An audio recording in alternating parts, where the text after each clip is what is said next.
Dobré ráno. Ak sa pýtate, čo robím za výťahovou šachtou, hneď vysvetlím.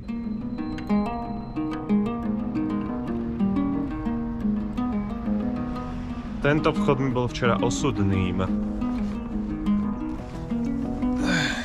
Takže včera o 9. večer som prišiel do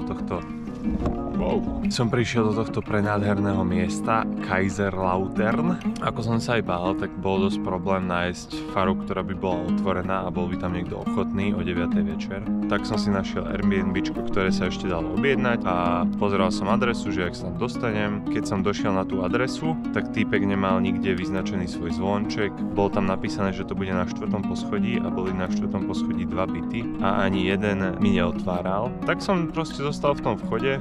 A jediné, čo mi napadlo ako dobrý nápad, bolo prespať v suteréne pri pivnici. Bolo tam teplo, bolo tam hnusne a špinavo, ale nepremrzol som, bolo mi fakt teplúčko a celkom v pohode som sa vyspal. Počas dnešného 7. dňa cesty z Bratislavy do Amsterdamu by som porozprával niečo o bezpečnosti na ceste. Prečo nenosím prilbu?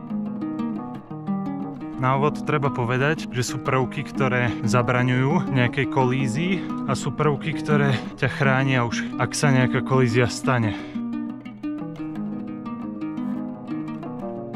A ako správne hádate, ja preferujem tie prvky, ktoré skôr zabraňujú tým nehodám. No a mám na to viacero dôvodov. Jednak mi to je oveľa pohodlnejšie, svetlo, ani reflexná vesta ma vôbec nejak neškrabu, netlačia, nepotí sa mi pod nimi hlava. Okrem toho si myslím, že bez tej prilby jazdím oveľa bezpečnejšie, menej riskujem, ako napríklad niektorí cyklisti, ktorí jazdia s helmou, ale bicyklujú ako blázni. Tu som sa rozhodol rozložiť, snáď v noci nezamrznem, tak dobrú noc.